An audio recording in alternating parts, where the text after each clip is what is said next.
अनुराग, अब विजय जो कह रहे हैं महाराष्ट्र स्विंग स्टेट मानकर हम चल रहे थे और महाराष्ट्र में यह भी मानकर चल रहे थे कि पार्टियां टूट गई, शिवसेना टूटी और एनसीपी टूटी, लेकिन उसके बावजूद 41 पर जो एनडीए था वो बहुत ज्यादा पीछे नहीं दिखा। मात्र 7 सीटों का उसे लॉस होता हुआ दिख रहा है। एग्जिट पोल के हिसाब से 33 पर खड़ा है अभी एनडीए। ये प्रैक्टिकल है जमीन पर, महाराष्ट्र की जमीन को आप ज्यादा बेहतर जानते हैं। ये मुझे भी ये जो हम लोग सब लोग बारी बारी बोल रहे हैं, ये कह रहे हैं कि इसमें कुछ करेक्शन की ज़रूरत है और वो कहीं ना कहीं पिछला प्रभाव है ना, वो कहीं दहशत भी दिख रही है कि पिछला वाला गलत ना हो जाए। पिछले पोल गलत होते आए हैं, अभी हाल के दिनों में गलत हुए हैं। मनमोहन सिंह जब प्रधानमंत्री बने थे उस समय सारे पोल गलत हो गए थे। 2004 में सारे पोल गलत हुए, कर्नाटका में सारे पोल गलत हुए, सारे पोल गलत, हिमाचल में गलत हुए। मैं अभी महाराष्ट्र मैं आपको बताऊं, मैं आपको समझाऊं, मैं महाराष्ट्र के बाद जैसे मैं अपना यहाँ मतदान खत्म हुआ, अंतिम फेज में मैं हफ्ते भर में अभी उत्तर प्रदेश होकर के आया हूँ। चल हो जा शुरू।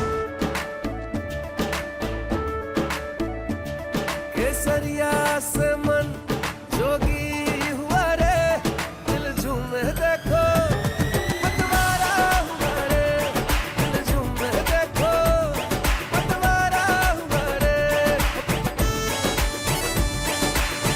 हर पल मनाओ केसरी त्योहार। विमल बोलो जुबान केसरी, है ना। वहाँ का जो आंकड़ा है वो जो 0 बता रहे हैं वैसा तो बिल्कुल ही नहीं लग रहा मुझे। मैं युवकों से बात कर रहा हूँ, वो सारे के सारे टेस्ट रिजल्ट जो हैं वो टेस्ट के पेपर आउट हो गए। 6-6 महीने से जो उनको नियुक्तियाँ मिलनी चाहिए थी सरकारी ओहदे में, तहसीलदार की नियुक्तियाँ 8 महीने से नहीं मिली हैं। वो कंपटीशन पास हो गए, 8 महीने से घर बैठे हुए। वो जो गुस्सा देख रहा हूँ मैं, वो तो इस पोल में दिखाई नहीं पड़ रहा है। जो नया मतदाता जो वोट देता है, आपको पता है असर देता है, वो असर नहीं दिखाई देना मुझे कहीं से। तो वो ये पोल में रिफ्लेक्शन नहीं हो रहा। फिर वो जा करके जो हमारे सामने नाराजगी व्यक्त कर रहे थे, वो अंदर जा करके बीजेपी को वोट दे आए, है ना। उनको अचानक राष्ट्र का कुछ याद आया, उनको याद आया कि मोदी जी एक बड़े फैक्टर हैं और विश्व में विश्व गुरु हैं, ऐसा लगा, उन्होंने वोट दे दिया अंदर जा करके। इसका मतलब यही है ना, बाहर कुछ और बोल रहा है, अंदर आदमी कुछ और बोल रहा है। अब एग्जिट पोल में जब आदमी होता है तो आदमी 20वां आदमी वो पकड़ करके उससे बात करते हैं।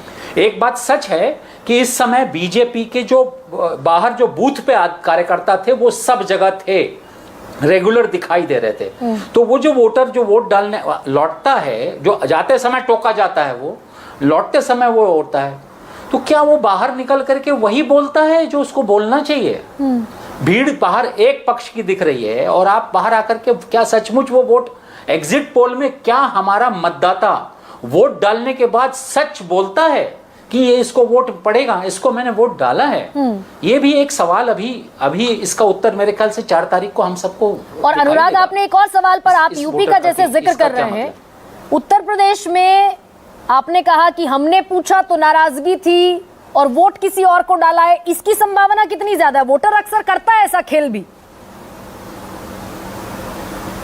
हाँ, लेकिन युवक अक्सर जो हैं वो युवक बहुत ही ऑल्ट्रुइस्टिक होते हैं। हाँ। वो जहाँ रहते हैं वहाँ रहते हैं और जहाँ हो जाते हैं वहाँ हो जाते हैं। लेकिन लॉ एंड ऑर्डर का मसला, मैंने जितने लोगों से मैंने कुछ लोगों से बात की थी, लॉ एंड ऑर्डर का मसला। हाँ। कि भाई उत्तर प्रदेश में लॉ एंड ऑर्डर बेहतर हुआ, महिलाओं ने सुरक्षित महसूस किया, लाभार्थी वर्ग एक पैदा हुआ, 81 करोड़ लोगों को, 81 करोड़ 35 लाख लोगों को राशन बटा पूरे देश में।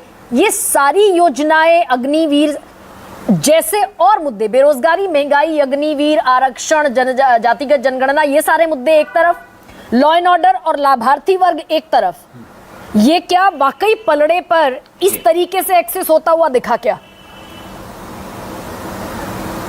या नहीं? मुझे तो ये बड़ा अजीब लगा। मुझे तो लगा था कि मैं यहाँ उत्तर भारतीय हूँ और यहाँ पर और बम्बई में, है ना। तो मैं वहाँ देख रहा था कि वहाँ से लोग, एक बड़ा वर्ग रोज हमेशा चला आता है। तो वाराणसी और अयोध्या में जिस तरह का वो मैं जोड़ रहा हूँ कि किस तरह का विकास हम देख रहे हैं, जिस तरह से इकोनॉमी बूम देख रहे हैं उत्तर प्रदेश में, वो हाईवेज देख रहे हैं, 13 सुपर हाईवे नजर आ रहे हैं मुझे। वो जो ऑन रिकॉर्ड दिखाई दे रहा है, लेकिन इसके बावजूद मुझे वो गुस्सा, वो नाराजगी थोड़ी सी बिल्कुल वो और नए वर्ग में मुझे दिखी, नाराजगी दिखी। और महाराष्ट्र में अनुराग, वो बड़े बूढ़ों में नहीं थी। हाँ, महाराष्ट्र में भी मुद्दे, महाराष्ट्र में वो गुस्सा कहीं ज्यादा है। महाराष्ट्र में तो हम और आप बात कर रहे थे कि आरक्षण को लेकर अगर मनोज जारांगे पाटिल ये कह रहे हैं कि एक तरफा वोट करना है, मराठा आरक्षण को लेकर गुस्सा था, लेकिन वो सीटों में रिफ्लेक्ट कम से कम एग्जिट पोल में नहीं हो रहा है। ये एग्जिट पोल में बदलेगा क्या एग्जिट पोल तक? मुझे लग रहा है कि वो गांव-गांव में ऐसी स्थिति आन पड़ी थी कि बीजेपी को यहाँ प्रवेश नहीं है। जहाँ मराठा प्रबल गांव हैं वहाँ ऐसे बोर्ड लग गए थे, है ना। तो वो स्थिति बहुत ये, और महाराष्ट्र से इंडस्ट्रीज गुजरात चली गई। गुजरात ज्यादा बड़ी सुविधाएं दे रहा है, इसलिए शायद चली गई हैं। बहुत सीधी सी बात हो सकती है। इस पर भी नाराजगी थी। मोदी और शाह के दबाव की वजह से सरकार बड़ी नाराजगी मैंने देखी, और उद्धव ठाकरे को मैंने उसको उठाते देखा, और उनको वो रिस्पॉन्स देखा मैंने उनको, जो बाद में हम लोग गेज करते हैं ना, भाषण लेके नेता चला जाता है, हम पत्रकार उसको बाद में गेज करते हैं मुद्दों को। आपने क्या, कई बार वहीं पे सभा के बाद लोगों से बात करते हैं या दूसरे लोगों से बात करते हैं, वो हमको देखा कि रिफ्लेक्ट होता नजर आया है हम लोगों को यहाँ पे। ठीक है, तो अनुराग, जो वो शीतल, देखिए बीजेपी एक वेल ऑयल्ड मशीनरी है। हाँ। वो मशीनरी भी एट वर्क नजर आई, उसके बावजूद भी हमें एक दूसरा वर्ग दिखाई पड़ा है जो उसको नजर मैं इसी पर आ रही थी। मैं अनुराग जी, मैं इसी पर आना चाहती थी। संजय जी, नाराज आपने जो सर्वे किया था CSDS का, उसमें 23% महंगाई और 27% बेरोजगारी को मुद्दा मान रहे थे। हिंदुत्व मुद्दा नहीं था, भ्रष्टाचार बड़ा मुद्दा नहीं था, राम मंदिर मुद्दा नहीं था। तो ये जो शीतल जी, अनुराग जी, मणिकांत ठाकुर जी, विजय जी जो बात कह रहे हैं कि नाराजगी जमीन पर है, एग्जिट पोल में रिफ्लेक्ट नहीं हो रही, मैनिपुलेटेड है या कुछ और वजह है, लेकिन मैं मान लेती हूं चलिए थोड़ी देर के लिए कि अगर यही एग्जिट पोल बनता है, उसका सबसे बड़ा रीजन, कारण ये रहा क्या कि बीजेपी वेल ऑयल्ड मशीनरी है, पोलिंग एजेंट से लेकर, काडर से लेकर, मैकेनिज्म से लेकर, ये रिफ्लेक्ट हुआ क्या? देखिए गरिमा जी, मैं ये नहीं मानूंगा कि ये सबसे बड़ा कारण है। अगर हम एग्जिट पोल के आंकड़ों को सही भी मान लें, ये भी मान लें कि अगर 350 भी एनडीए की आती है, तो मैं कहूंगा कि ये बड़ी जीत है।